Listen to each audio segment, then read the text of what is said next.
I saw the question, can an INFP not like writing? Well, yes, of course. Anybody can not like something or like something depending on their personality. But the reason why we often gravitate towards writing and creative pursuits is because we need to find a way to dig into and delve into our personality, our identity. What is our soul asking of us? And in doing that, we need to understand our values and who we are as a person.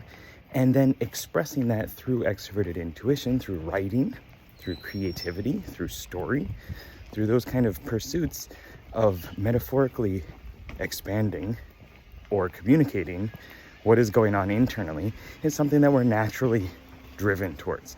We have a hard time not doing that. And when we don't do it, we seem to lack connection to the world, and lacking your spark or not being able to find your place in the world is not where you want to be in life. So writing is a natural path that a lot of us take in order to get what is going on inside of us out in some sort of semi-coherent story. Another really important aspect about writing for INFPs is it helps you tap into different versions of yourself, different realities that you're living out and playing through, because there are tons of different possibilities for who you can be, what you can do, where you could go, who you could be friends with.